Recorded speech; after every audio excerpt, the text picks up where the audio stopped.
Hello，大家好，我係肉燥飯。今日我要介紹嘅電影係一部講述香港女兒梅艷芳一生傳奇嘅故事。梅艷芳人稱妹姐，自細就家境清貧，4歲半開始就已經同家姐梅愛芳喺荔園賣唱，兩姊妹嘅感情深厚。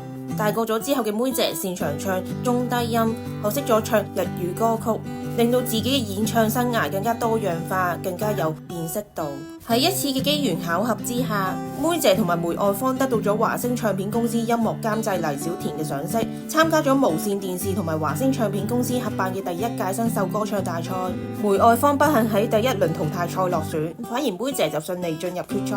喺決賽入邊，妹姐以獨特沉厚嘅嗓音同埋沉穩大氣嘅台風獻唱徐小鳳嘅名曲《風的季節》，令到評判留下深刻嘅印象，獲得咗全場總冠軍。其後同華星簽約正式出道，華星委派全香港最頂尖嘅形象顧問劉培基為妹姐度身訂造造型，兩人從此成為咗好朋友。第一次喺錄音室錄唱嘅妹姐表現出色，令到錄音室入邊嘅所有人都刮目相看。有一次，前輩葉振棠因為病咗而失場，當經理人唔知點樣做嘅時候，妹姐自薦頂替葉振棠到魚龍混雜嘅夜總會表演。經理人揾咗張國榮陪同妹姐，為妹姐壯膽。呢一次係佢哋兩個人首次同台演出，觀眾一聽到葉振棠嚟唔到就大發雷霆，但係妹姐冇因為咁樣而退縮，反而更賣力表演，贏得咗全場掌聲。相反，張國榮因為揀錯歌而未令到觀眾投入。事後，妹姐喺尖東維港岸邊安慰張國榮，佢哋兩個人承諾日後邊個喺紅館開演唱會，對方都要做嘉賓，而且唔准收費。從此，佢哋兩個人建立咗深厚嘅友誼。喺1985年，日籍歌手後藤直輝訪港，喺緣分嘅安排之下，後藤直輝同梅艷芳初次見面，兩個人一見鍾情，好快就開始拍拖。經理人曾經警告妹姐，佢同後藤直輝嘅歌唱生涯好可能因為咁樣而被斷送，要佢慎重考慮係咪繼續呢段愛情。但係妹姐冇聽勸，經常飛往日本探望後藤直輝。有一次，妹姐同後藤直輝喺舊式日本旅館度假嘅時候，後藤直輝嘅社長打電話俾佢。後藤直輝聽完電話之後，即刻叫翻譯員轉話俾妹姐聽，話社長好快就到，要佢匿喺衣櫃入邊。社長嚟到咗旅館之後，提醒後藤直輝事業同埋愛情好難做到兩者兼顧，勸告佢結束呢段關係。妹姐靜靜雞用錄音機錄低後藤直輝同埋社長之間嘅對話，並且事後翻譯成中文，從而得知後藤直輝嘅難處，戀情亦都隨之宣告結束。返到香港之後，妹姐嘅唱片《壞女孩》因為內容露骨而充滿爭議，甚至一度被電台禁播。但係妹姐堅持喺演唱會上邊獻唱《壞女孩》，因為妹姐認為呢首歌令到佢上位嘅，所以佢唔會放棄呢首歌。喺妹姐嘅心目中，對人要有義氣，對歌亦都一樣，仲對經理人表明有咩事就佢一個人獨力承擔。其後，妹姐喺歌唱生涯得到咗重大嘅突破，連續2屆榮獲最受歡迎女歌手。成名之後嘅妹姐獲得咗好多演出嘅機會，當中包括擔任著名電影《胭脂扣》嘅女主角。導演問佢最想邊個做《胭脂扣》嘅男主角，佢第一時間答張國榮。喺呢部電影入邊，妹姐嘅演技得到咗觀眾嘅肯定，最終為佢帶嚟金馬影后嘅殊榮。但係啱啱失戀嘅妹姐並冇因為咁樣而得到太大嘅滿足感。喺一次嘅演唱會入邊，妹姐身體不適，喺後台嘅佢就連企都成一個問題，但係佢堅持出席呢場演唱會。當妹姐一升到台上邊，佢忍住疼痛，氣場十足，完成演唱《烈焰紅唇》一曲。妹姐對事業嘅尊重，成為咗前無古人後無來者嘅經典。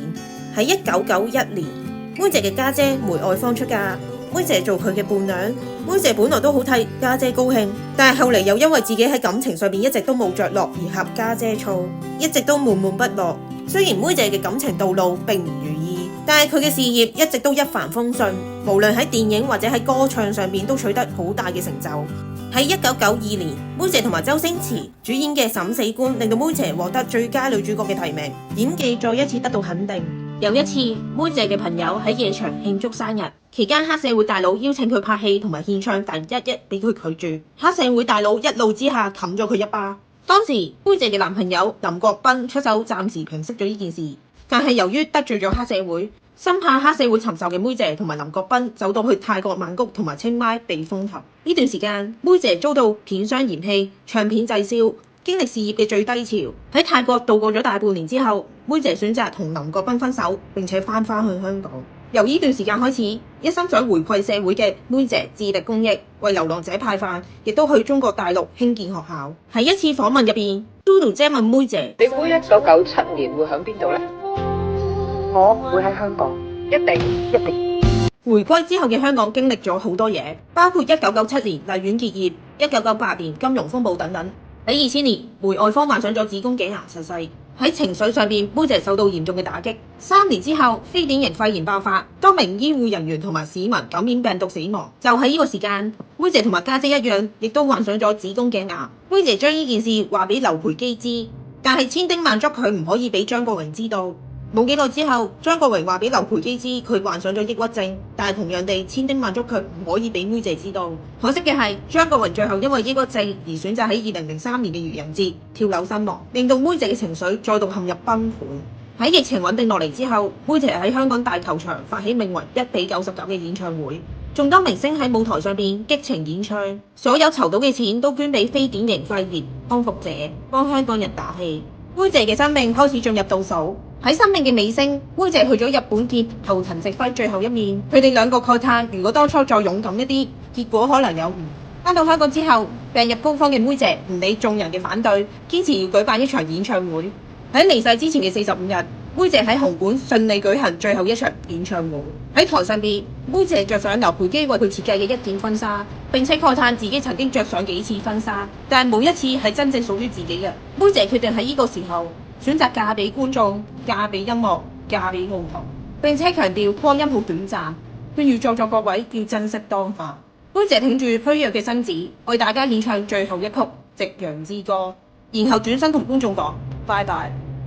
電影就此結束。